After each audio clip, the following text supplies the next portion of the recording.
Welcome, everybody. This is Heretical Weekends number 41. Westworld.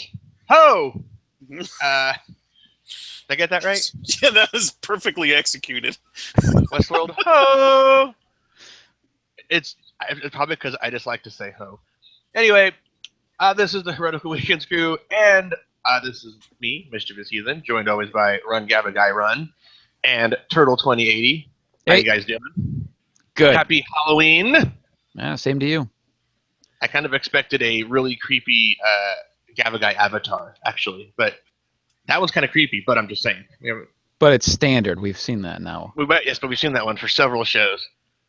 It's No not, pressure. Sorry. it's not a special Halloween one.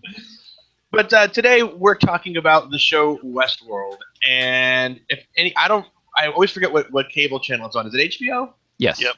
Okay, so there is a show for called Westworld on HBO. We'll be discussing some of the deeper themes that are involved in the show because it touches a lot upon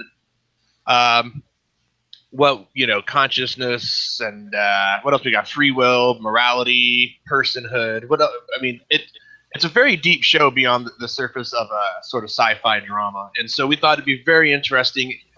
Um, Taking a break from the usual religion stuff, even though, as we learned, there's plenty of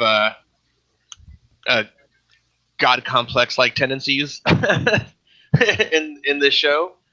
So yeah, that's going to be the show for today. So we want to get started with a bit of overview of the show Westworld, and so that way people that haven't seen the show kind of know what we're talking about when we refer to certain things. If you haven't seen the show, I should probably throw out a spoiler alert ahead of time because Yeah, I think we're gonna try and avoid speaking about specific anything, too plot related. plot related. But I'm sure there will be some things. But at the same time, we're only in episode 4, and quite honestly, there isn't a whole lot to spoil at this point in time. So Kinda, but I mean, there. Yeah, but the I some of the reveals do a lot of them happen in three actually. Episode three got not anything major, but there are some things that sort of get revealed very slowly over time and they come trickling in. But I thought I would throw the spoiler alert yeah, out I there think I anyway. think that's fair, but I think at the same time, if you haven't seen it and you're interested in it, I don't think we're gonna ruin too much for you. So, I was going to. Just ruin the whole fucking thing. Um, so anyway, for those of you that don't know, the Westworld TV show is based, or I guess it may be some. I think it's actually a sequel in a way to the movie from the 1970s.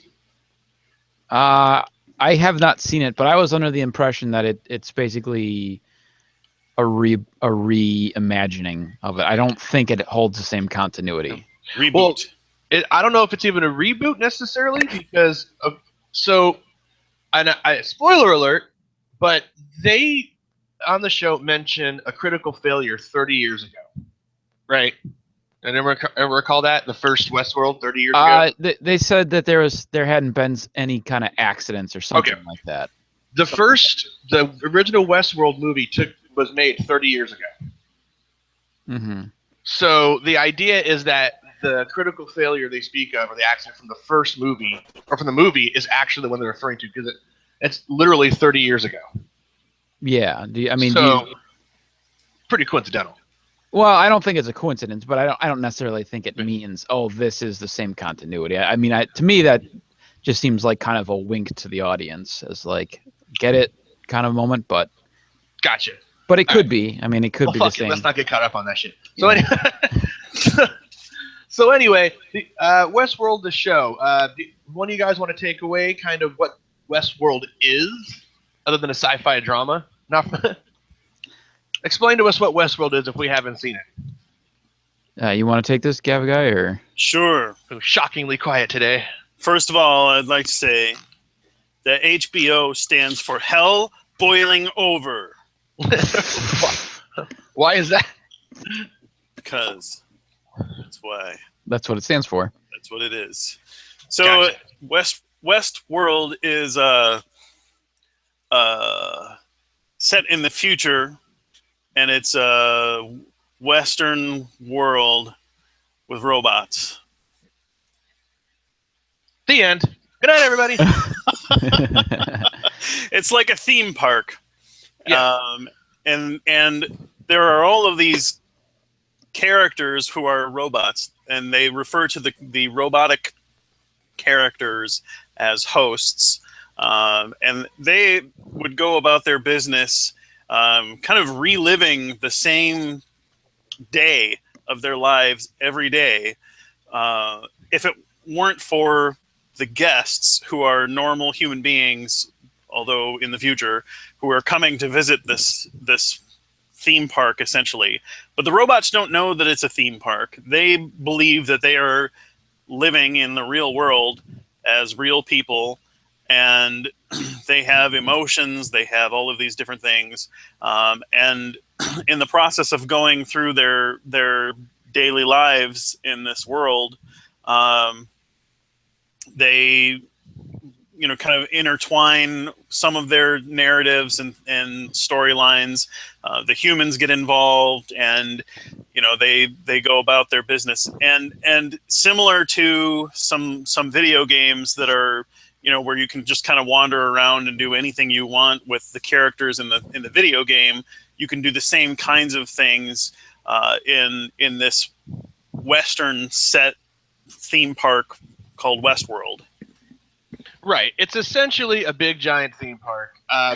And instead of logging in to play your character in your current multiplayer online game or a game like maybe Elder Scrolls, you're some rich asshole that wants to go to this theme park, and you're kind of free to do whatever you want, a la sandbox style. And as Gabagai said, the machines, the robots are hosts and don't know that they're robots, and they can't. There's a couple of they all have a storyline or a narrative that they're programmed to go through, as he said, except for when. Right, I'm just repeating what you said basically, but the big thing is that hosts have two functions in that they provide the guests with something to do, right? Whether it's a quest, or you can actually sit around in the town and like bang hookers all day if you want.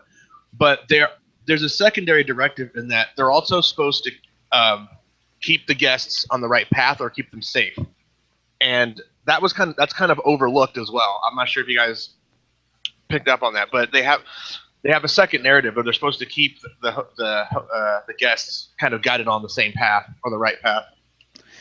Well, the hosts can't hurt the guests. So in Right. that well, that's not exactly true. The hosts can't kill the guests, I should specifically say. Yeah. So as we've said, this is set in kind of like an old west time frame, and so there's a lot of guns out there, and the guests, the humans, can shoot and kill the hosts, but the hosts can't actually kill the guests. So when they shoot a host, the host, I guess they get some sort of pain from it, but yeah, there's some sensation that's painful and like a stinging. But it doesn't kill them. Yeah, it's and almost it doesn't even seriously injure them. It's like it'd It's like probably be like yeah. It's paintball or one of those little rubber, like an airsoft pellet gun or something. Exactly. So anyway, that's kind of the overview of the show, and so that way you kind of get an idea about what we're talking about here. So one of the things that you will immediately notice is there's what's the first thing I noticed? Okay. First thing I noticed, honestly, and I know you guys are going to fucking make fun of me or whatever, but the first thing I noticed on this show is boobs. And that is not an accident. The reason why I say that is because the very first scene is one of the lead characters, which is a host, an android, named Dolores, right? And she's sitting there emotionless and naked, right? And so when the first scene of a TV show is like fucking boobs, someone is speaking to her, and she speaks in her country accent, and then the person says, "Hey, drop the accent," and then she becomes even more lifeless. It kind of speaks like without the accent. without the accent, right? But the thing here is the robots, whenever they're being spoken to, they're always kept nude, and there's a large part of the show are the androids seemingly either remembering their deaths, you know what I mean? I think you should But- clarify, because when they're in the theme park, they're not nude all the time. Oh yeah, that's right. I'm sorry. When they're in the lab, When they're in the lab being worked on or Yeah. programmed or whatever, Yeah, they're so- nude. One real quick to also quick clarify. There's essentially in this show basically two different settings. You have one which is inside the theme park itself, where the guests are, and then the robots are behaving within their kind of scripted, well, from within their scripts. And then you also have scenes that take place basically behind the scenes of the theme park, where you have like the programmers and all the people who work for the park, and they're trying to deal with situations which are primarily at this point like robot issues. So they'll take out some of the robots from time to time and analyze them or question them, ask them why they behaved in a certain way, that kind of a thing. And that's what Heathen is referring Sorry. to. I in my head, I'm like, in my head, it's so weird because I've been watching it and I've been so involved with the show that I just totally like forgot to mention that. So my apologies there. But in one part, in one part of the TV show, one of the lab technicians or the IT guys, the programmer guys in the real world, quote unquote, has one of the androids covered with a sheet, and the CEO walks by and he berates him about why he has them covered with a sheet. They don't feel shame. You know, he reminds them that they're machines or whatever, and he rips the sheet off. Now, obviously, the guy that's a technician, you know, felt some sort of some modesty was needed. Yeah, some empathy. But right, some some dignity to. But as he's reminded, they don't have that, and they don't need that. But there's this constant reminder on, you know, this line between what is human and what isn't, you know, and what has feelings and what doesn't, and what deserves empathy and what doesn't. Because when they cut back to the to the western part of the scene, and you see the androids being murdered, right? You know, as a viewer, you have empathy for them because it seems like at least they're in pain or they're distressed.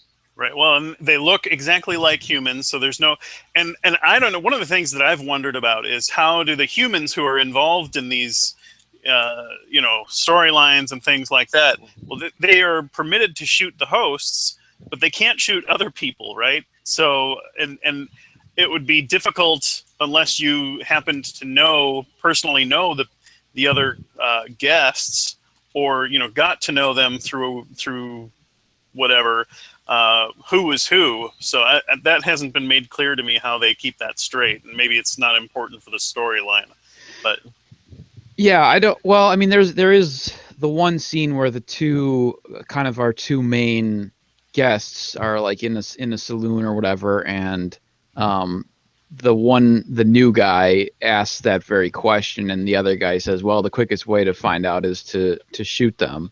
The implication to me was that the guns also, that there was something special about the guns. They wouldn't actually harm the humans. harm a human. So, but I don't know. That's not 100% clear. But that's and that makes sense though. Right. The other thing too is the viewer is until I think the second or I think the third episode actually, the viewers are under the impression that the androids are only in the theme park themselves. But that line is also grayed when the new guy in the beginning of the third episode, where we show the new guy before he goes into Westworld, and his concierge or whatever, you know, offers herself to him basically, and he says, "Are you real?" And she says, "If you can't tell, doesn't matter." Yeah, and I think that's an important question that the show wants us to ask, ourselves about the situation. I think we should also mention real quick, just kind of because we've talked about the behavior, or I'm sorry, we've talked about kind of the situation of the show and that it's like a theme park, but we should probably bring up basically what most of the guests, the actual humans, end up doing. So they can do pretty much whatever they want, which mostly ends up in them murdering or fucking the robots. So this is a very adult themed park, or at least it ends up being. Though there's at least one human child that we see in the first episode. Yeah. But they have it kind of set up in such a way that most of the more PG-ish stuff happens kind of in the center of the theme park, and then as you get further out into the wilds, it theoretically gets crazier. But there's some crazy stuff that happens Yeah, exactly. in that town too. So there's a whorehouse for one thing, and there's also plenty of carnage that goes on there too. But I think it's important to mention that this is kind of an analysis of human behavior when there seems to be no consequences. All right. Because as we've said, the humans cannot be harmed, and it's not like they're punished for damaging the robots or anything. I mean, if you go to Disney World and you go into, Pirates of the Caribbean and you start shooting at the pirates, they're not going to take kindly to that, even though they're not real humans. But in Westworld, that's half the idea, is that you can basically destroy these robots.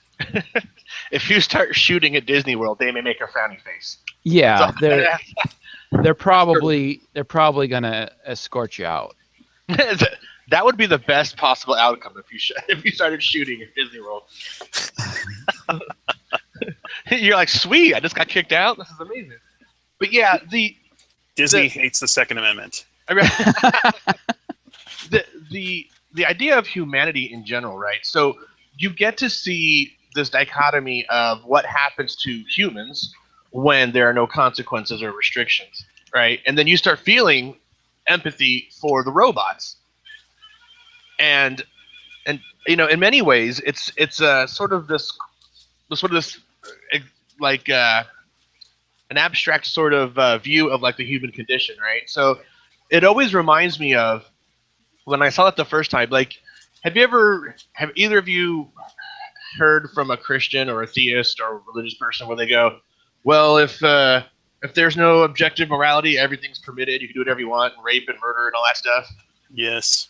That, right? It had tired ass fucking Yes. like, oh, you can, and and it's kind of funny because when you got a show like Westworld, if there was such a thing, would people act that way? I mean, I'm inclined to think that people wouldn't. Yeah, exactly. But there's a range of just jerks that are in this theme park for whatever reason. So, and I mean this, and we kind of like compiled a list of like themes and topics that this show brings up, and it's almost impossible to kind of focus on any one, because you start talking about one and it starts blurring into another one. But yeah. one thing that we had talked about before we went live with this was that there's a lot of similarities between Westworld and video games like Grand Theft Auto, and I think it's a lot more. It's a lot easier to see somebody behaving as terrible as these people do when they don't perceive these. They don't have the empathy for these robots, so they really do have this hard line. Okay, they look like people, but I know that they're not people. And so and if you're somebody who plays Grand Theft Auto, you know that the characters in Grand Theft Auto are not real people. They don't have real emotions, and so you get into a car and you plow through an intersection, you hit a couple people, in the way, you don't feel that remorse. But I think You actually laugh sometimes because they bounce in a really humorous manner. right. Because of the funny physics. Right. But I mean, I think that it's a very interesting thing. Like, where do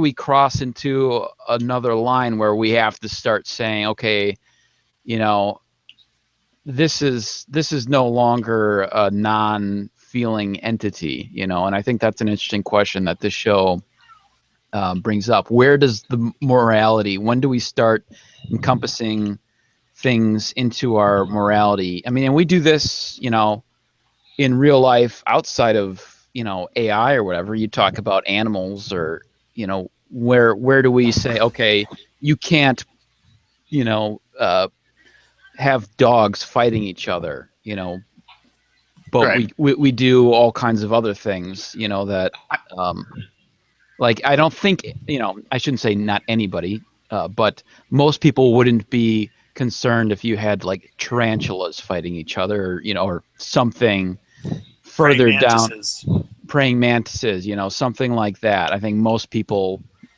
wouldn't be bothered by that, but they might be, or much more likely to be bothered by dog fighting, for example. Yeah, you know, it's funny. I just had this discussion. This may sound like a tangent, but bear with me for a second. There is the owner of Jimmy John's, the sandwich place, is a trophy hunter, right? Like, and he has posted pictures online of him with like rhinos and elephants and giraffes and all this shit that he's killed. And I literally had this argument with someone at work where his counter to that was there are some instances where wolves hunt for sport and not just to eat. So therefore, because we're all animals, why is it okay for wolves to do it and we can't do it?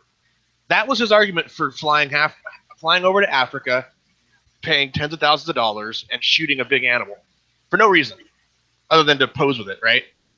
And so, in that instance, I think to myself, well, if people have the means to do stuff like that, I can certainly see someone in a situation like Westworld just, paying the money and going there and, just causing mayhem, and just doing what he wants because there's that sense of entitlement. Like, that part of their humanity is not there. If it's not there for a living animal, it's certainly not going to be there for an android.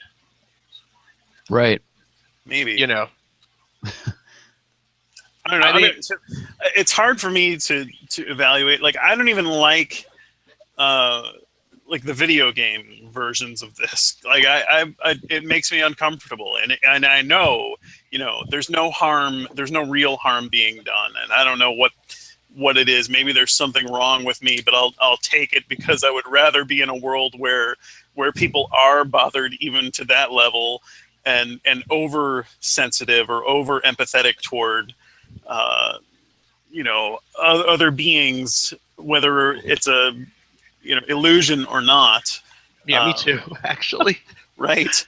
Yeah, I'll be honest with you, dude. I'm the same way. Yeah. There's an MMO. It's been out for a few years called The Old Republic, right? I'm sorry, MMO. Massive multiplayer online. Okay. And it's basically free. I don't know if you play those, but everyone's heard of World of Warcraft, right? Yeah. Okay, well, it's like that, set in the Star Wars universe, essentially. And when you interact with the characters, right? In this case, it would be like the hosts.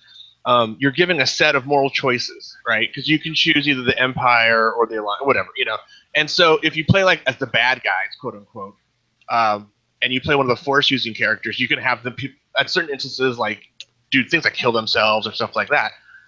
Now, I generally will always play good characters, right? I always play the good guys. I was a Jedi, help people snap. I had a friend specifically who just got a kick out of making people kill themselves and stuff like that. And he would just giggle at it and just be like, look, I totally, and I'm like, I feel bad. Like, you know what I mean? Like, I get guilty. Like, I can, like, even when I was like the good guy character playing through the game, and it was like, there's sometimes where you're someplace and you have to like, these aren't the droids you're looking for kind of thing. And there are other instances where it's like, like there's one answer that's always inherently good. There's one answer that's always neutral, or maybe even a little selfish, and there's one that's always like evil and or bad. And so it was really difficult for me to choose the quote unquote evil or even the neutral ones at times. I always have this inkling to like help. Yeah, I mean, I forget where if I saw like a video or was reading something, but there is like a statistic where in video games when people have an option to either, when there's kind of the black and white option to, do you want to make the evil choice or do you want to make the good choice? It's something like 70% or 75% of the people will choose the good choice. Because a lot of times, and I think it has to do with just we're not really good at like understanding why people make evil decisions, and they just often don't make sense. Like I don't know if you're familiar, Heathen, with the game Infamous. That was No. on PlayStation 3, I think. Like that had a very like throughout the game, you were constantly given the option to you'd run into these situations and it's like, oh, do you want to do the clearly good thing or the clearly bad thing? But it's always seemed like the bad option never had like it never made sense. Like, why would I do this? Like there was very little reason, and I think it has to do with just people don't know like when they're writing these things, like, oh, do you want to just kill a bunch of people? Like that's not like there's no incentive to do that, So I don't know. It's Well, when it comes to games that are a little more advanced now, like Elder Scrolls or the Old Republic or that kind of thing, where you have multiple choices, and especially in the Old Republic, which isn't a super popular game right now, but um, those choices actually affect how the story goes. And the characters have like a canned sort of answer response to everything you do. But you gain like light or dark side points. right. every It was the time that you same make thing. right. It was the same Yeah. with Infamous as well. Okay. Yeah. But it So hasn't. Sorry, go ahead. I was going to say it has an effect on the story, kind of, but a lot of those, and I don't want to get bogged down in video game We're talking talk, about video games. but a lot of video games tend to have kind of just like fake, like, oh, this actually will affect the story, but in the end it doesn't. Like, and Infamous is a good example because there's a scene where you're given the choice between, you can essentially, it's a very generic situation, either save your girlfriend and a whole like 10 people die, or you can save the 10 people and your girlfriend will die. And, the and that trolley, one's the trolley problem. that's less of an obvious black and white situation, but like, and I like, to me this is cheap, but like, so I ended up playing the game twice because I wanted to see what would happen if I went fully evil or whatever. And so I played that differently in the two times I played it, and in both cases your girlfriend ends up dying anyway. So they in the one hand, when you let your girlfriend die and you save the other people, she dies. And in the other hand, when you go to save your girlfriend, it wasn't actually your girlfriend anyway. It was just somebody dressed up like her, and your girlfriend ended up being in the other group and ends up dying. So it ultimately didn't affect either way. Your girlfriend dies, and spoilers for Infamous if you haven't, if you care. But the overarching thing here is that what as humans we are capable of doing, and the guy that I was referring to was actually a police officer, and he spent a great part of his time volunteering, and doing all these other good things. But when you spend a lot of time doing that, I always ask them, so where's the dark side at? You know what I mean? Like, for lack of a better term, like you must be angry, you must be frustrated, you're under a lot of stress. I mean, you're a police officer in a very bad neighborhood, right? And he would tell me all the stuff he gets called, all the names he gets called, and all the stuff he has to deal with. And now, if let loose in a situation like Westworld, who would he be? Would he be Billy, the good-natured new guy, or would he be his asshole friend? You know? Yeah. And Oh, go on. Sorry. no, let's say there are many things that they take from video games. You know, the random quest giver. We see that. You know, in the show. We see it several times. There's a scene where I guess this couple or whatever is supposed to be, they're just like, oh, we got to hunt the bandits in the hills. And the guy's like, this sounds like fun, you know. And then when the shit got real, they were like, let's go. And then they ran away. Cowards. Yeah, it's like there's a lot of stuff that they took, and as a gamer, I can tell you that it's pretty funny when you see those. You're just like, oh, that's how it would sort of be, I guess, But I guess it's to me, it's a really good look at like the human nature and morality, and what happens when you don't have consequences or restrictions. So makes me kind of. I'm always.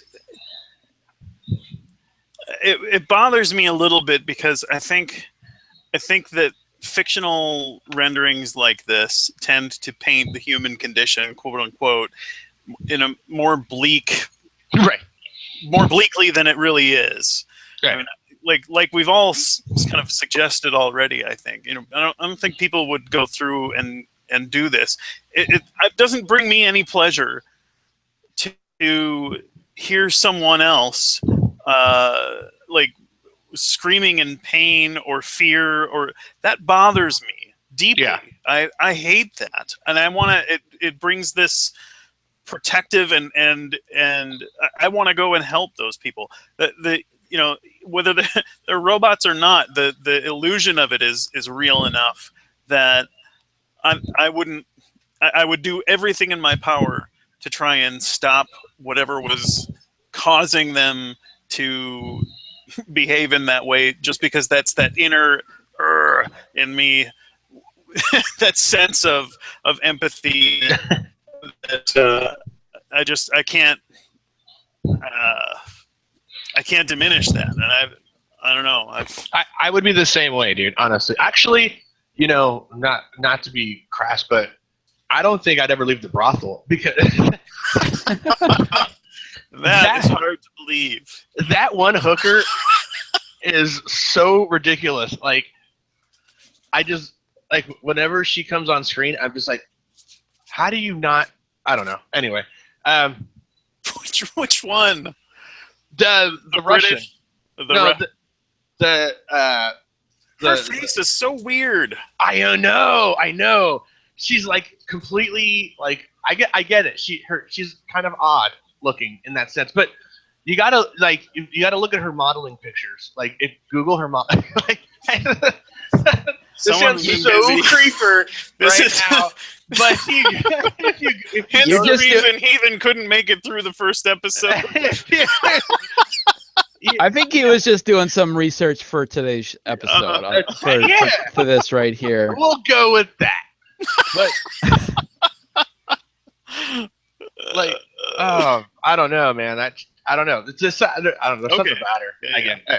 But here's the other thing I will say. I think the when you put a bunch of people in this situation, and it's almost expected of you that you will treat these robots poorly. I think that goes a long way towards making people behave badly towards the robots. Yeah, that's true. So, when you get into the park, a very clear, obvious decision you're given right off the bat is, do you want to wear a white hat or do you want to wear a black hat? So they're telling you can behave good or you can behave bad. There's no... Okay. That's a good point. I actually didn't pick up on that because, sorry, I didn't interrupt you, but in that episode where we get introduced to Billy, which is the new guy, he chooses the white hat, and his asshole friend chooses the black hat.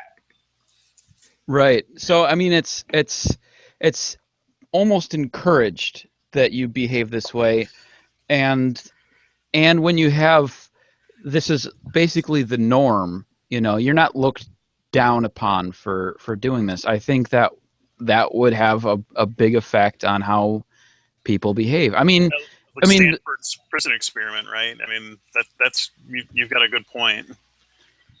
So, or just look at human history of slavery. Very, it took us a long time to get away from that. It took, to where we didn't just think of people who had different colored skin as being objects, and here we're talking about a situation where it's questionable whether or not these things are just objects. And that's, I think, one of the most interesting. What's that? I said anymore because they were, well, never mind. We were once thought of as an object, but I think the more advanced they got, because they didn't always have the ability to learn in the same sense that they do now.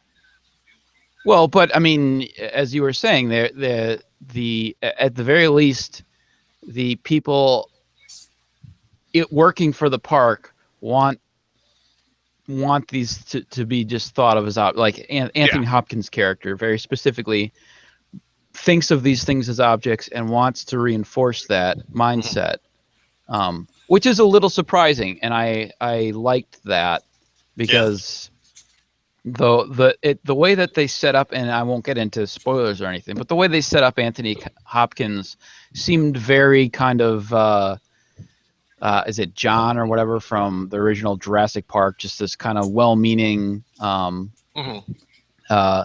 rich guy who can kind of well, in a way he was almost a little paternalistic to some extent. Now, in the scene where he is insisting that they not cover them, not give them dignity because they're robots and don't forget it.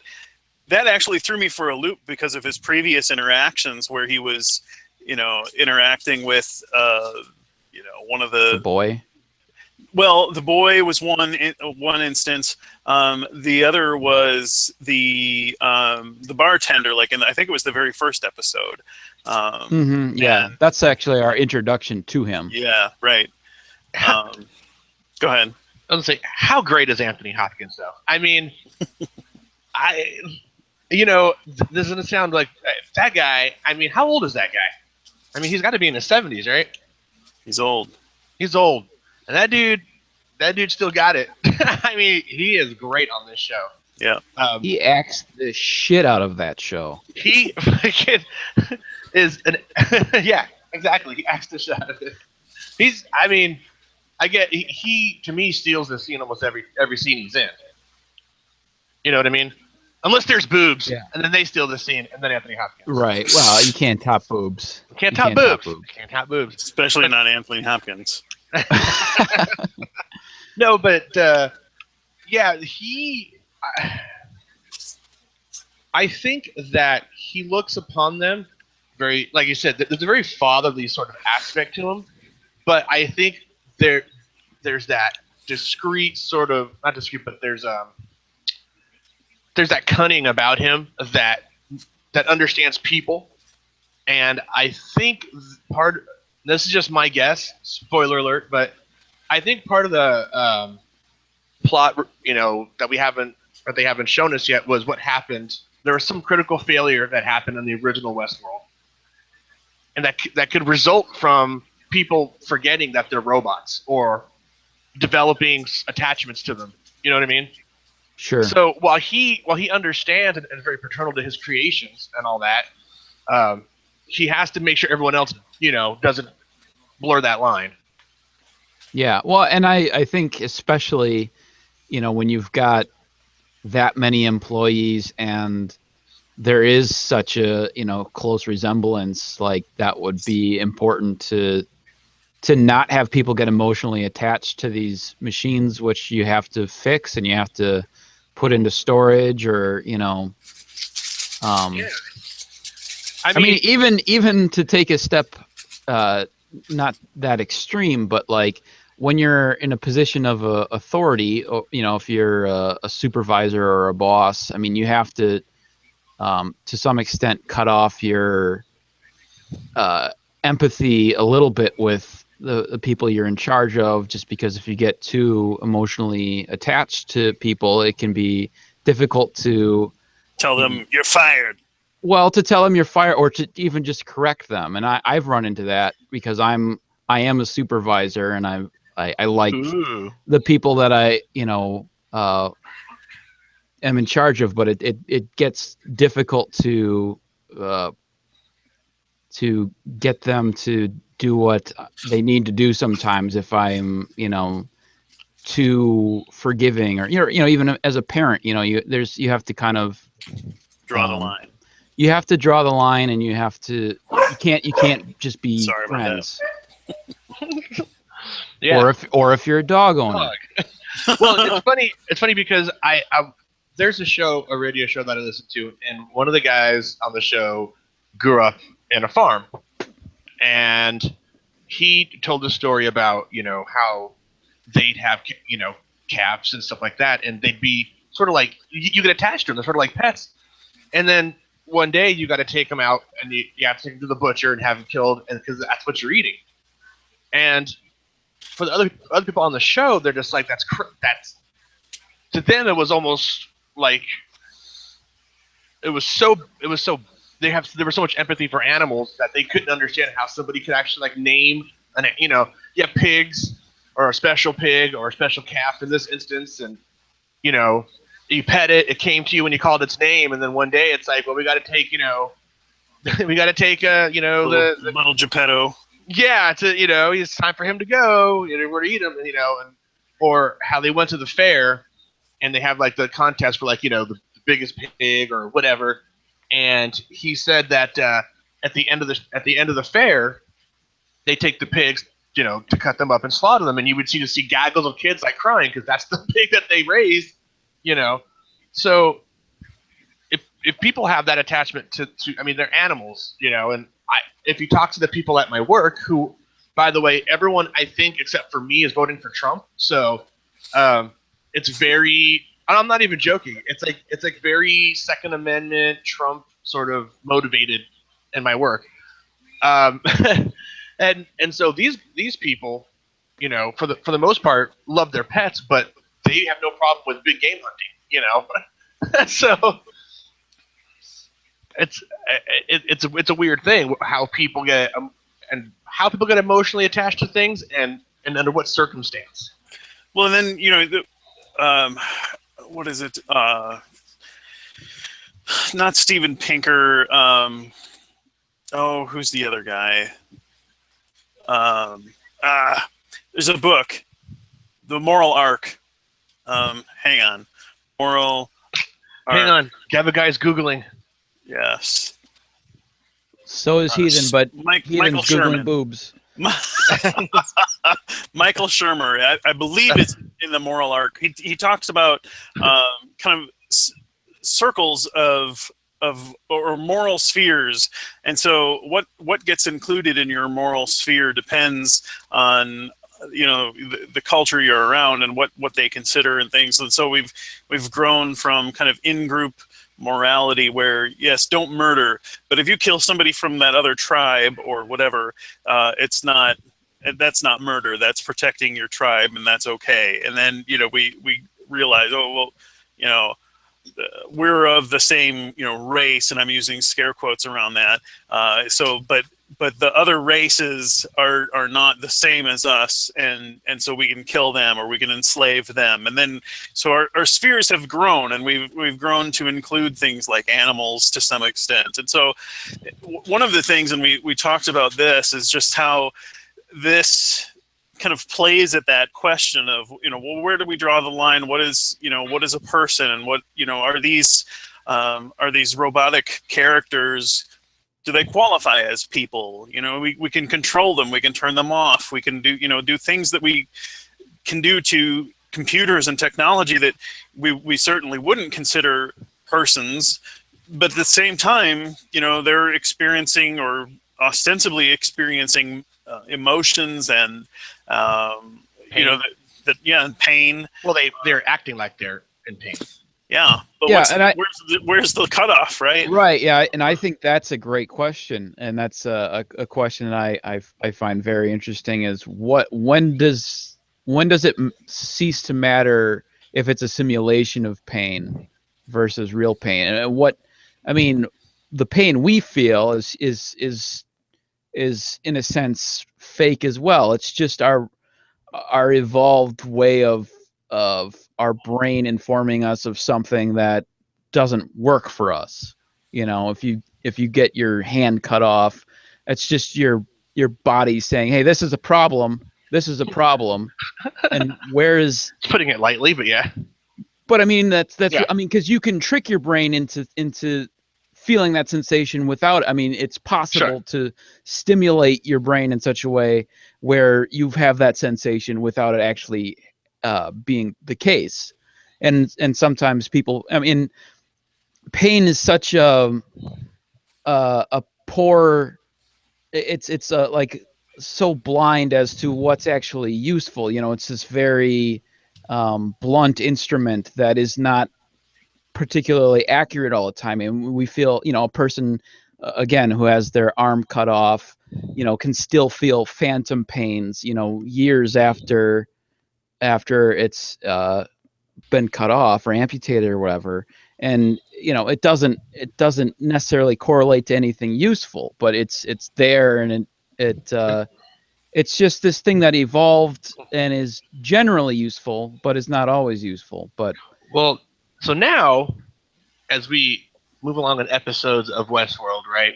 So we see the treatment of the hosts, and we see how they're what they go through when they're in the lab, how they're get troubleshooted, like their Geek Squad or whatever checks them out or whatever. the Best Buy. Taking the Best Buy. So for the most part, now they're machines, right? Right. So after the second or even from the very first episode on, they speak of an update, and as we spoiler alert coming up. So now some of the hosts are beginning to remember lives past, from different narratives or different storylines or whatever, and that even further blurs the line on what do you consider something that's living or not, because if the host can remember, right, and even one of the characters was drawing pictures of the lab technicians as they came in to get them and bring them back to the lab. She discovers that she's done this over and over and over again, drawn pictures, and even though she didn't remember them, but now that she got she got a lot further than remembering, actually waking up in the real world and all, but But she didn't remember that later either. So right. Well, she sort kind of had vague visions of that, but it wasn't like it's the way I would describe this is it's kind of like if you're watching if you've ever seen the movie Groundhog's Day with Bill Murray, the hosts, some of the hosts are like people in Groundhog's Day slowly starting to have memories of the other days. Right. So they're slowly getting these images from the past events, which otherwise those past. Oh, that's something we should say too, I guess. I don't know if we've made that clear, but the hosts, the robots, essentially have they're supposed to have their minds cleared after every day. And that's a little unclear to me how those loops work, because some of them seem to be on a day cycle and some of them seem to be on a longer cycle. There's a mention of an article I read about the show said something about they mention when they're in the real world, either the Bernard character or the chick or somebody mentions that there's a 28-day cycle, but I don't know if that's all the time for everything, because I think when there's like a catastrophic event, like let's say the scene where that dude goes and just murders everybody or somebody, you know what I mean, like just I kill everybody, they have to go in and reset that because that destroys a bunch of storylines and narratives for the other guests. Yeah, but like, so you have, and I don't know if you're referring to the guy who gets busted out of jail and then they show up in town and then he goes into the bar. If you're referring to him, Well, there is a scene where there was actual a host that shot up all the other hosts, right? The guy that was drinking milk. Yes, that's okay. So that's the guy I wasn't sure if you're referring to him or. But that was a host shooting other hosts. Yeah, but what I'm referring to is, and I'm blanking on his name, but he played Paulo in Lost. Oh yeah. That guy who's like the outlaw, who gets busted out by Ed Harris. Yeah. And then who we haven't mentioned at all. But he goes into town, and that seems to be on at least a several day cycle. Where, I thought that dude was a host. He is a host. Okay. But he's on a cycle because that doesn't happen every day. But it's confusing because the Dolores story seems to happen every day, and I think that's confusing how that all works. But I think the Dolores storyline, she's there for several reasons. And I think she's reset almost every day because they mentioned like the rancher's daughter storyline, like in that sense. So I think she's a starter quest, to be honest with you. Like you go in town, the pretty girl, you know what I mean? Yeah, I don't want to get too wrapped up in this, but I don't, like, for me personally, I don't feel like that quite makes sense because I feel like all of the robots would have to be on the same length loop, otherwise you'd run into contradictions where, for instance, if Dolores gets killed if she is just on a 1 day cycle and she gets killed on that 1 day cycle, that's going to be a contradiction if then the next day she still shows up, but there's other robots on longer cycles who think that she died the previous day. You know what I mean? Do you know what I mean? Yeah, I don't know if they would even acknowledge it, though. You know what I mean? Like, yeah, they seem to be able to ignore. Like, one of the things that they're programmed to do is if somebody ever says anything about that's true. robots or about so I think they can overlook and just kind of gloss over some inconsistencies in their world and things. That's probably true, but I feel like that's a little weird. But yeah, you're right. It would be weird if you were a fucking robot, but... So one of the things that I find particularly interesting is this whole notion that, the ability to have a memory of what has happened adds to this idea of personhood and I guess it's this whole continuity of identity and that kind of thing, and it's a strange thing, but I think it is intuitively part of what we would consider. If you couldn't remember from one moment to the next what was going on, if you're a human being, there's something wrong with your brain, but you're still a person, and we would treat you with the same kind of moral value. Now, if you're a robot and every day you're reset and reliving the same thing and going over it and over it, and don't remember anything that has happened the day before. What is that? You're probably not a person. But then as you build, if that same robot has memories and can recall what's happened, consecutively, now you're starting to make it a bit more blurry. And why is that? Well, for me personally, I think this gets into, and we've had discussions in the past about free will, but for me, I think this is a good example of kind of why I think that free will, as we tend to think about it, isn't really a thing. But because I feel like what you're talking about is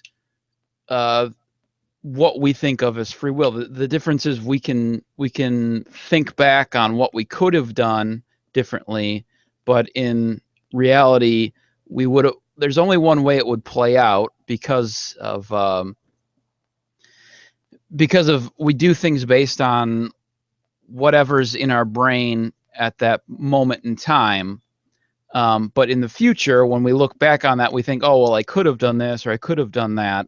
But you jump back to that point in time, like the robots that get reset every day, they behave the same way up until, a host, a guest shows up and basically alters their decision making, because now there's a different variable involved. But on the show, when they now a couple of the robots are starting to build this memory, build these, be able to at least in some sense recall some of these past things. It's changing that brain structure that they have. So go ahead.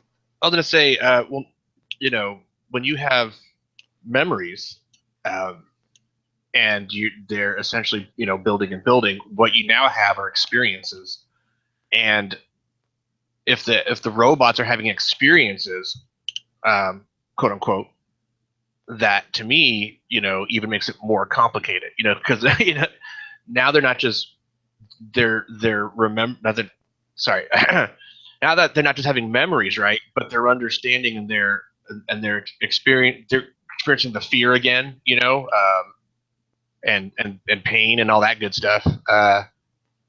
It just further makes it seem like they're entities on some level, Yeah, I think in my opinion, what consciousness is basically, because we would make a distinction, I think, between something that has memory, like our computers have memory, but we don't think of them as having consciousness. But I think when we're talking about consciousness, what we're really talking about is having memory, but then also being able to look back onto our memory and make that a part of our feedback loop of our brain process, and incorporate into that, and to essentially, as I said, feedback loop, also have be aware that we are making process decisions. I think it's all this being able to look at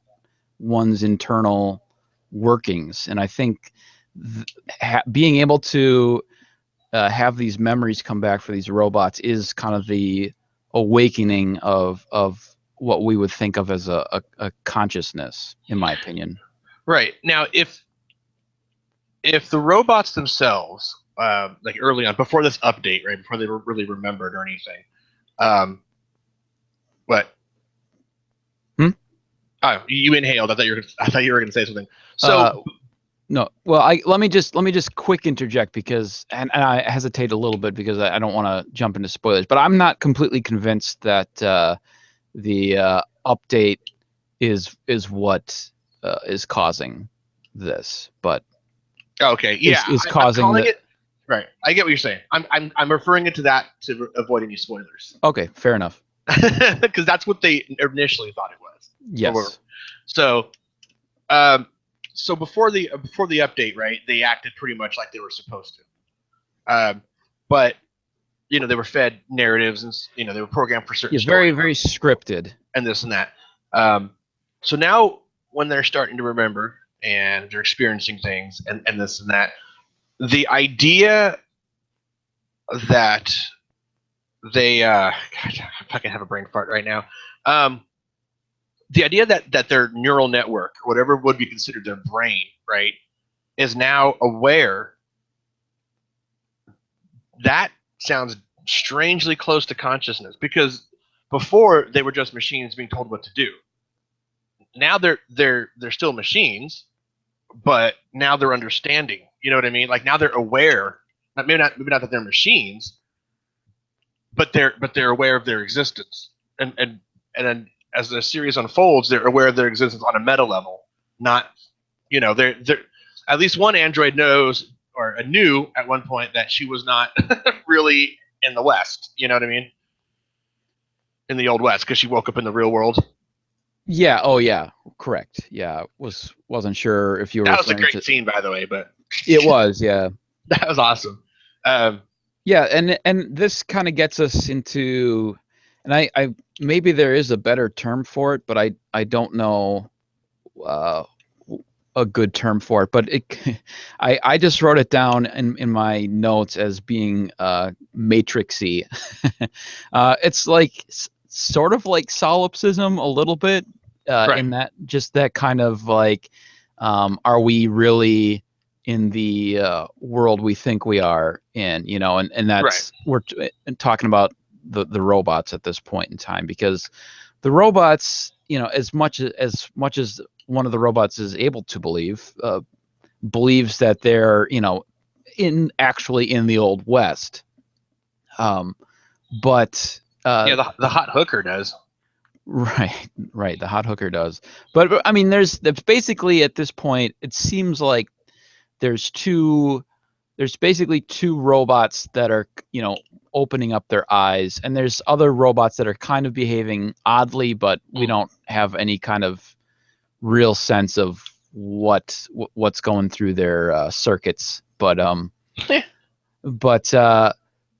yeah, and that's, I mean, it's obviously not an original thing, because the Matrix has done it and other movies have done it as well, and other stories. But they've I, done it from the perspective of the quote unquote robots.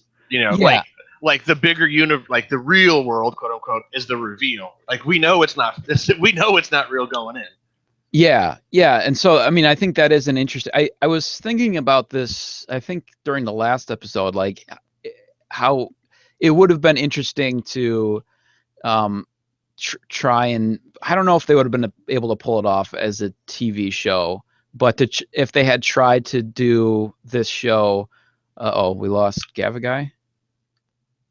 Um, He dropped out before he and came back, so I think he's okay, having some issues. okay, but what was I saying? It would have been. I think it would have been interesting if they had tried to do this show as just a straight Western show, and then give us basically the perspective of the robots, and then slowly like reveal like that. It would have been kind of a Matrix ripoff though. But I think the idea they couldn't call it Westworld, right? Well, if they did, it would have spoiled it because everyone, it would only take a quick Google search to find out what the original was based on.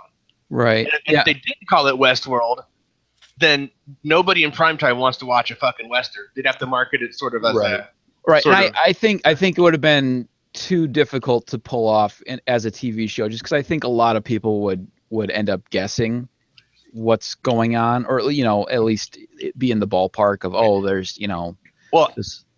interesting note. There's actually a sequel to the movie Westworld called Future World, and well, no spoilers, but kind of. But in Future World, we learn that the androids are actually based on real people. So Okay. there's that element too, which they haven't. I'm not sure if they're going to go touch on that in this TV show, but yeah. So the idea, it would be difficult to pull off. I think it would be a Matrix kind of ripoff in that sense, or at least viewed that way. I think it's interesting the take they put on it with the dual storylines because it draws you into the actual game world, and then you sort of get taken out of it and almost reminded that they're robots in many ways. If they focused on one or the other for too long, you would start to think of them only in one way or mostly in one way. You know what I mean? Like they split the time evenly pretty well, so it's enough to where you feel for the robots, but at the same time, when you can take it out and you go, oh yeah, they're robots. Yeah. I mean, and I also think it would be difficult to do this, as I was talking about, just because a lot of this show is taking place sort of on the same day for these robots, or at least in a shortened period of time. But Yeah, so and that would have been difficult to do. I can just imagine all the presuppositionalists now going, instead of saying, how do you know you're not a brain in a vat, they're going to go, how do you know you're not an android on Westworld? Yeah. Or something along those lines. That was another thing I actually wanted, not specifically presuppositionalism, but these I often enjoy these kind of ideas in movies, although they can get cliched. But there is an underlying kind of like kind of sucks that these ideas are out there because it does really feed into the mindset of people currently, because you have people like the Mandela effect people who take these kind of ideas seriously, you know, or that we can't trust whatever. There's this larger, more sinister game that we're a part of, you know, and it's not quite as extensive as this kind of idea, but you know, it's just this underlying doubt about reality, you know. Yeah, or the reality that we're presented, I should say. If somebody wants to question reality, fine, whatever. You could have that sort of conversation. That's one thing. But when you have a conversation where it's like, I want to question reality, except mine, because God told me I'm in the right reality, then there's an issue. Well, there's an underlying issue because you ultimately can't prove anything to anybody who pulls out this, you know, this card of like, well, you know. Except for Arcane Logos. Fuck Arcane Logos. Toss that one up for you. Thank you, buddy. A little softball. But yeah. Do you guys did you guys notice when they make the robots how it looks like? There's two things I noticed. One, the humanoids, the ones that look like humans, are in a big ring, and they look very much like Da Vinci's. Was it The Man or whatever? Yeah. Mm-hmm. Yes. And the opening sequence, especially, doesn't it look like one kind of like giant advanced 3D printer? Yep. Yeah. Which is super fucking cool in a sense, but like, I'm glad they went that route. It's like, and it's a little confusing because you don't know, you don't know what exactly.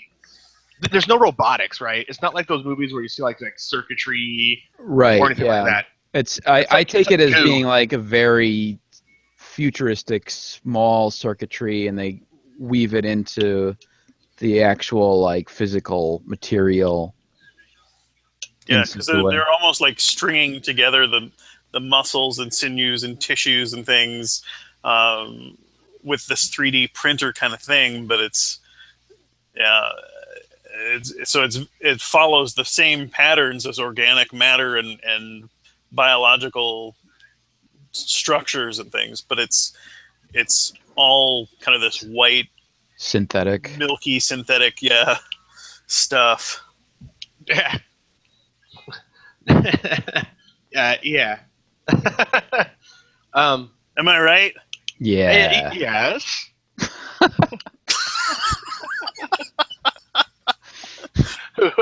What? I'm curious on if they chose that sort of. I mean, I know they're coming from me. This is going to sound like pretty on the nose, but I mean, obviously, the fact that it's white goo kind of makes it seem like it's a nod at something. You know what I mean? Yeah, the fact that it's coming from you, it is a little on the nose. You're right. That's what I mean. But I don't.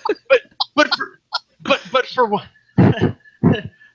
Sometimes, if you can, never mind. But I mean, I think it's sort of. I think it's sort of a. I mean, nothing in this show is an accident to me. You know what I mean? Like, I think it's all. There are all these little nods here and there to what modern technology and all the stuff that we kind of deal with today. And I think having it white goo is like brings us to a very sort of organic, you know. Basically, it's a pool of semen. That's all I'm saying. Okay, but like, I'm not saying it's literally a pool of semen. I'm saying that's it's a metaphor for a pool of semen. It's you know what I mean? Shut the fuck. Never mind. Forget it. Fair enough. Forget I said any of that. We can take that out in post-production, right? Is there any editing on this show? I don't remember you putting on the list of topics pool of semen, but but I'm glad that it's made its appearance here. Yeah. A pool of semen is a little on the nose, both literally and metaphorically. Literally. Oh God. Yeah, well, if you can get it through the floodlights like that on the nose, that's a fucking touchdown. But anyway, so yeah, We can take over while you go get some tissue. you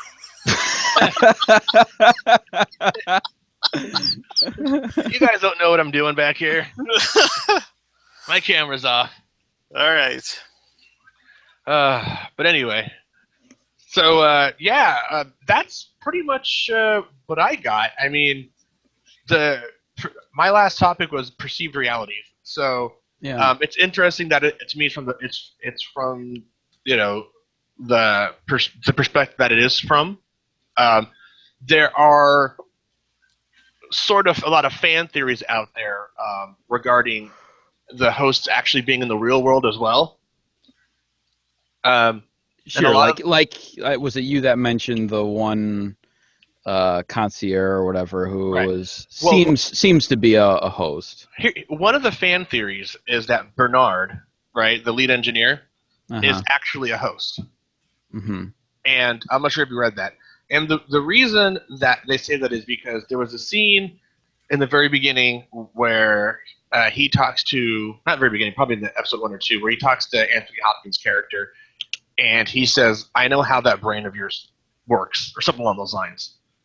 And it was kind of like, well, did he mean that like metaphorically because that's his mentor, or that's his his apprentice or whatever, or did he actually make him? And I asked this question at people from work, and I said, they brought this show up to them, and no one's seen it because they're, dullards. But I said, if you could have a spouse or, a girl, boyfriend or girl, whatever, that was a robot that, like the one on Westworld, as I described to them, and you could not tell at all ever that they were not real, would you go for that? And everybody said no. And the common answer was because it's not real, right?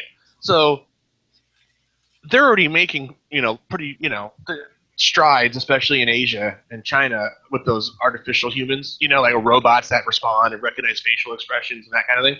But they're still like hard metal and plastic, underneath that, right? Yeah. I guarantee you that if the robots are like the host in Westworld, there'd be a good percentage, like at least 5% of the population that had those as spouses. Because I mean, that reality just isn't needed for some people. You know what I mean? Yeah. I don't know about spouses, but for as significant others, because you know that they're not. We're a long ways away from AI marriages, inter AI marriages. We got a lot of progress we got to make before then, but right. Well, there was a show. There was a cable channel called G4 back in the day, and it concentrated mostly on video games and technology. And once a year they would do this adult special where they did adult technology and stuff, and that industry. And Gesundheit. Thank you. One of the snippets on the show, there's this lady that cuts in, during the commercial, and she goes, she says, every time that there's an advancement in technology, the first thing we want to do is have sex with it. And I was like, you know what?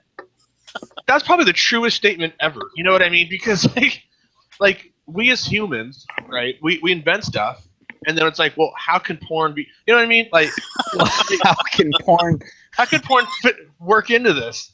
Like, no, I mean seriously. Like when I first heard of smartphones, right? Like when they first came out, you're all old enough to remember before there were smartphones. Here's the funny thing is, I'm pretty sure we've had this conversation before, and I think Gava Guy's response was something along the lines of like a pizza oven or something. Like I always want to have sex with a pizza oven, and I was thinking like a toaster. Like, no, but I'm thinking like as a kid, right? As a kid, there was no internet, right? I have to walk by the liquor store and look in the dumpster to see if someone's doing a porno or something, or fucking a Playboy or something, right? You get what you can get when you were a fucking kid to go home and beat off to. And then I see these kids now with like smartphones and shit, and I'm just like, oh fuck, they got porn all the time. That's the first thing that pops into my head. Like, when there was a smartphone, there was a browser. I'm like, wait, there's a browser on a phone? And my first thought was, you can get email and porn? This is fucking great. Like, you can go anywhere and just watch porn. Like, I'm not saying that happens to everybody. I'm saying that happened to me. I'm saying there's a certain populace, a certain portion of the population that's like, I wonder how porn can fit into this. We gotta get somebody to like type up transcripts of our shows, and then I could find where we had this conversation before, and then I could post a link to it in the Why? comments, because I feel like it's almost word for word. Are you serious? I think it was pretty much word for word. With the main difference being that I didn't interject with. But I feel like I'm Dolores or something. Like I'm having these flashbacks. How do you know you're not a robot? I don't. Oh God. Todd's like, I've always wanted to be a farm girl. But yeah, I think we've had that conversation before, or maybe I'm just going crazy. But I don't know. I've had plenty of conversations with the subject being pornography, so you got to be a little more specific than that. Well, no, it was about how we want to have sex with every new technology. Oh, okay. That's pretty. I could see myself saying that multiple times. Yeah. So, but I mean, I would be one of those guys. It's kind of weird. I mean, like, you guys been to a strip club before? At least once? No? Yes? I have not. No. Oh. Shit. Been to porn stores, but never a strip club. Okay, well, I've been a couple. I may have gone a couple times, but what I'm saying is that there's the one thing they tell you when you first go to a titty bar is don't fall in love with the stripper, right? They're gonna make you feel like $1 million. They're gonna be this and that and sweetie this and that, and inevitably, right? Somebody like falls with the stripper, and I can see how somebody can easily fall for a fucking robot in Westworld, right? Because they're so real, Yeah. And in the same way, Billy and Dolores are kind of like, which are obviously two characters in the show. For those of you who haven't seen it, I can see how that can easily someone could fall into that. You know what I mean? Like, yeah. Just real quick too, and this kind of ties into something you were talking about before, but like and we've talked about on the show before, like the uncanny valley is, obviously on this television show, they've easily gotten past the uncanny valley because all the robots are actually played by real human actors. Mm-hmm. That's how they did it. That's how they did it. Yeah, that's the special effects that they use. But I think as you were talking about, like you had said, you were talking with your coworkers about, if they would. If there was a robot, that was exactly like a person, I think even if you say it's exactly like a person, we tend to think of like what you were talking about, like in Japan, they're making these robots, and there's that uncanny valley still, and it's a really big hump to get over, that uncanny valley, and make a robot actually seem human. And the closer they get, to it, it gets even more creepy, just because they're hitting that uncanny valley right on the head. Right. But what's uncanny valley? Do you seriously not remember? No. The uncanny valley is basically. So there's. I thought we talked about this. Maybe we haven't, or maybe we've talked about it. Okay. Well, I'm sorry. But the uncanny valley is essentially, there's this effect that we as humans have. I think we talked about this, but there's an effect. I don't remember shit, that. Okay, well that's fine, and I could be wrong, but I know I've had conversations about this. Maybe it wasn't on the show, but it's effectively when you have. Let me just. There's a good Wikipedia for it. Are you familiar with it, Gavagai? Yeah. Okay, but basically the gist of it is as a non-human object gets closer and closer to being human-like, so you maybe have like at the far end like a stuffed bear, a little toy stuffed bear comes off cute and is not disconcerting at all. But then as you get something that's closer to being human-like, it starts to get a little bit creepy. And in fact, the closer it gets to being human-like, it can get really, really creepy. So like mannequins start to get into that realm, and then like some of these animatronic attempts at AI that you'll see can get really, really creepy. But then as you get get closer and closer to actual human-like, it starts to dip back down into being more comfortable. But so you have this kind of like peak that comes as you approach being human-like, that then will dip back down towards being comfortable. Does that make sense? Yeah, I mean, personally, for me, right? I mean, I don't think you can marry one of those robots because I just think like, you know, we have enough trouble in this country, which is homosexuals getting married.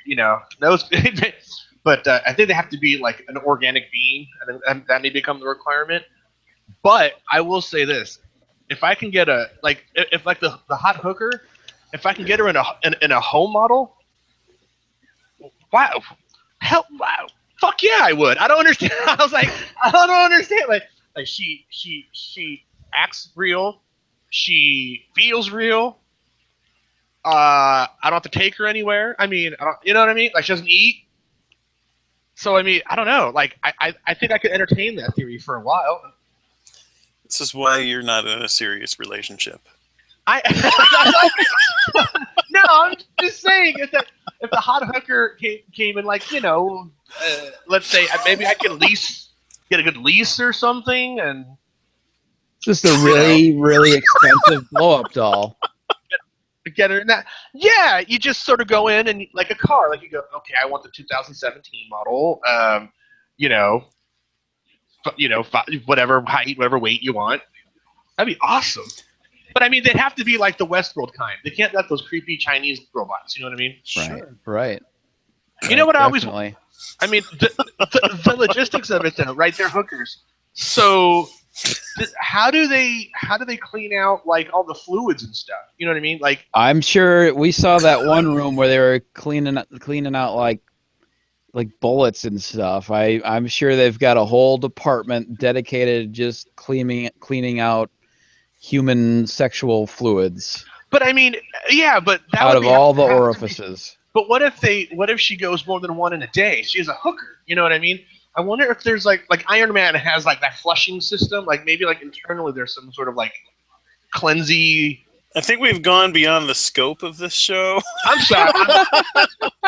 I'm trying to find the logistics of having sex with a really realistic robot. Okay. Yeah. My mind is going fucking Really, all over the place. Maybe Westworld Ho wasn't the the best child choice here. I was just, these are. I will ask the questions that no one else will ask. These are the philosophical questions that need to be tackled. I'm just saying, if you're gonna build a lifelike robot, you have to account for these sort of things. Maybe if we're gonna build that robot and give it to you for a weekend. Then I could imagine be like, hey, I'm gonna be home in a while. I'm gonna go out drinking, and she'll be like, okay, and be back soon. I'm like, okay, power down, and then like she powers down or whatever. I don't know what she does, but I don't know. That's her business. Are they solar powered? Do you stick them next to a window or something? But it's great. I don't get it, but all right. So I don't know what the problem is. I really don't. It seems completely legit to me. So I think it's safe to say that we all recommend Westworld to people. Yes. Is that it's a great show to viewers. And future viewers, there will be people who There will be accidentally stumble on this, and then they're like, if "What is anybody this?" if anybody out there is interested in the show Westworld or my masturbatory habits, just feel free to watch feel free to watch this show. That's And a if great you've way to sell it. and if I and pay if for you've skipped to the end of this episode without actually listening to the beginning of it, that's a good place for that tip. There's one more thing about the show I would like to Not interested. Ethan, continue your. What, Gabby? What? There's this undercurrent, and as you progress through the show, without giving away too much, there's also this thread that's becoming more and more pronounced about kind of a subversive plot line that has been woven into the storylines. There's something going on. Below the horizon, or what have you, that reminds me a little bit of Lost, but I'm hoping that this will be a little bit more well kind of fleshed out than Lost was, because Lost seemed to kind of get lost in its own enigma. But there's this mystery that's there behind the scenes, behind everything that you can do. So on top of all of these kind of philosophical questions and this blurred lines between what's ethical and what's not, you have this question mark of, well, what's really happening, and who's really in control, and they're kind of the Anthony Hopkins and the Ed Harris characters are kind of on two power plot lines that presumably will converge, and we don't know what will happen. And then there's this third character who's not in the story really, other than the fact that he was kind of one of the original people that produced the robots and made this whole world possible, this technology and things. And so his kind of grand scheme is kind of in question. What did he really have in mind, and what is it really all about? Which kind of, I think maybe I don't know, do we want to talk about this? Talking about Arnold? Yeah. Oh. Sure, we can end on that though. Okay. 'Cause that's a pretty big topic. It is, yeah. Yeah, I mean, you mentioned. And I hope I didn't give away too much. We'll entertain you, one viewer. I don't. Well, I was just gonna briefly say that, like you did mention Lost, but I think the main difference between this and Lost is Lost obviously had like clear supernatural, mysteries, whereas right. at this point there does not seem. I don't think there's anything to indicate there's any real supernatural anything going on. I mean, from the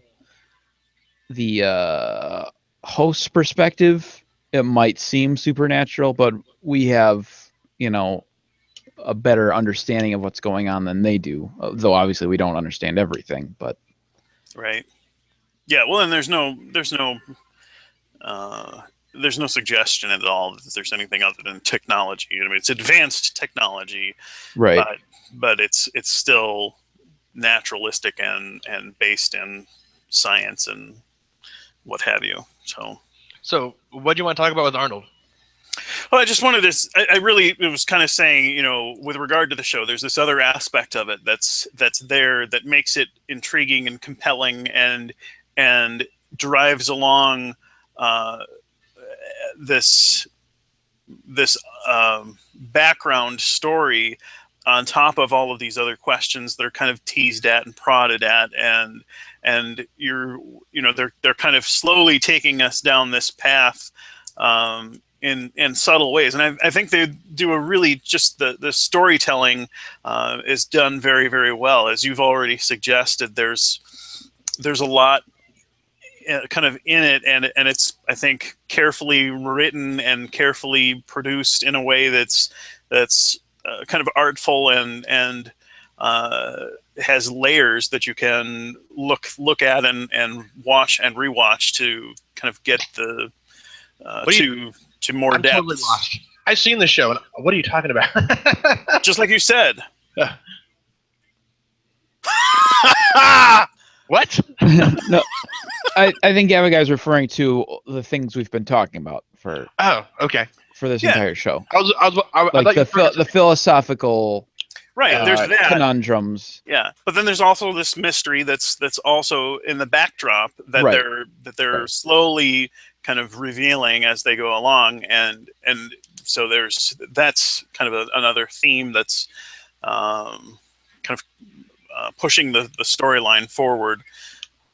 In addition to all of these other kind of little storylines that are going on. Yeah, I mean, the things we've been talking about aren't really per se like what drives the story. I mean, they're just right. They're things that get dug up as this plow is being pushed forward of the storyline. Yeah. They're kind of things that you're forced to take note of as the story is going on. But there really isn't. There's a little hint that there's something quasi-religious, like so this new storyline that Anthony Hopkins is going to be starting or is in the process of starting. Like, there's an implication that it has some sort of religious What do you mean? backdrop to it. Well, when he's, if nothing else, I mean, the end of that one episode is Bernard and Anthony Hopkins' character, I think his name is Ford, are just walking through Westworld, and he's just very vaguely says that it was going to be something. Yeah, I think he says something like it's going to be a completely original idea or something like that. And as they're walking, a church steeple comes into frame. So that alone is, to me, it implies that, I mean, there's something. I'm not saying they're going to go full religious or anything, but no, there's a lot of fan theories about that, and that may be the site of the original Westworld, that valley, and so that kind of thing. It could be harkened back to part of the backstory of what happened, because this Westworld isn't the first one, right? It's not like when after the critical failure they built upon this one. I think they moved it to a different location. Well, that's as far as I can tell, that's speculation on your part. But hey, I don't think they've. I read it on the internet, and if I read it on the internet, you know it's fucking true. All right, fair enough. But I like it's. I was thinking about this show and like how it's. I think would be difficult to have a real intelligent conversation with a theist about this show and about the subjects it brings up. It's because I think it would be so much time wasted talking about things that are like, like I don't even like talking about free will with anybody who believes in a God, because it seems like we're completely distracted by this irrelevant other issue. And this show is rife with things that I think make it not a productive conversation. I mean, not that it couldn't be interesting, but it's just instantly a turn off to me talking to a theist about these kind of ideas, because, like I said, I feel like there's this other big distraction that they're going to be focused on. It depends, especially when it comes to free will, right? Like, I've had a couple non-discussions, and what I mean by non-discussions with theists when it comes to stuff like free will. And you're right, it would be a little difficult to have the. They'd have to talk about it from a meta standpoint and not just say because Jesus or whatever. But generally speaking, it's like, hey, free will, right? Do you have it? What do you think? And they go, yeah, of course we got free will. God gives us free will, blah, blah. And then the second question is your God? Did you find your God as omnipotent and omniscient? And they say yes. And then I go, well then, no, you don't, because Yeah, Because but I mean that whole part of it. I mean, that's a fine conversation to have, but it's a distraction from actually having productive conversations about reality. well, I can About get like into it with them if they would like. I don't just dismiss them and walk away after that. But no, but I mean then you're talking about something else, in my opinion, because then you're talking about do we have free will if there's really this space guy out oh, there. I thought that's what you were getting at. That's why I brought that up. Well, I just no, but I mean from the standpoint of in our reality, like like having conversation, like meaningful conversations, like Right. about morality, like is an excellent example about like You know, these questions about whether or not, because I mean, if you talk to a Christian, and not, I'm not gonna make a complete blanket statement, but I would. um, would Let you? me do that. Let me Uh, do that. You guys handle the soft stuff. but if you're talking about morality, like the ideas of morality that the show brings up about, like whether or not we can, where is that gray line, or that we include these beings into our morality code. Like I don't feel like that would be a productive conversation with a theist. Do you? Right. No, but that's here's the thing though. And Christians, right? I think Christians are humans first, unless you're arcane logos. Um, and so you, Wow. um, and talking about the empathy thing of this. And that. Now, on paper, they could go into Westworld and kill, rape, and maim because they're not real, right? But I think that's stemmed based off of them, being having that ability as a human. That not everyone will do that, of course, right? Because some will, of course, Well, have I empathy and think stuff like I that. think But a number of them would be opposed to the raping because of lust, because even if it's just if, a very complex blow up doll, they would still be opposed to the lust. oh, that's true. You can't if you can't fucking beat off, you can't fuck a machine. I guess that's out of the question. Yeah, I mean, I don't. And they would say that it's not killing. I think most of them would. Technically, in the Bible, doesn't it say, Gabby, that if you like beat off, but it says like if you spill your seed on the ground, isn't that the exact words? Uh, well, Lot got in trouble for, or somebody, I forget who it was, in Genesis. Somebody got in trouble for spilling his seed rather than impregnating his brother's widow. But doesn't it is I thought it said something specifically like if you spill your seed upon the ground or some bullshit. Yeah, that's what he's referring to. Yeah. Okay, because what if you spill it into a tissue or paper towel? Your hand. Like, hey, like it's not on the ground, right? Is that can you get around that technically, or? Uh-huh. It's, I mean, it's the Bible, so everybody's going to interpret it to fit whatever they want to do anyway. Yeah. So if you're a Christian and you are the type of Christian who likes to do that kind of thing, then you're gonna say, well, it specifically says not on the ground. And if you're the prude type who is looking to stop anyone from doing that kind of thing, you're gonna say, well, it's meant more metaphorically, just that it's God, only for procreation. So they should instead of Westworld, they should have done like Jerusalem World or something where Christians can go and like buy slaves and you know what I mean, like live out their Bible fantasies, like in like just like in the Old Testament. Yep.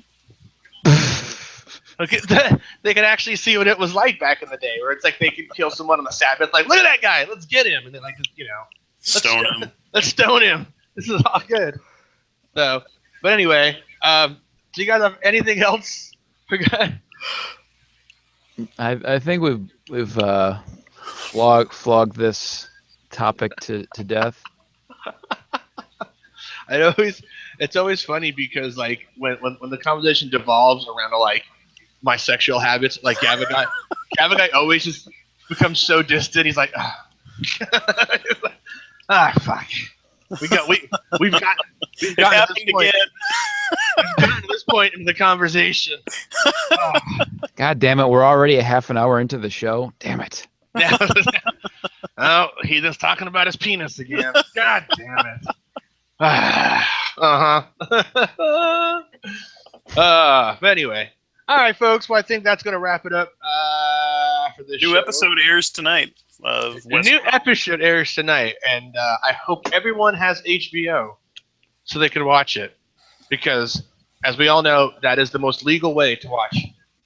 It's the most legal And it's the only way. And it's the only... Well, it is the legal way to watch. And the best way to watch is the legal way to watch. Just throwing that out there.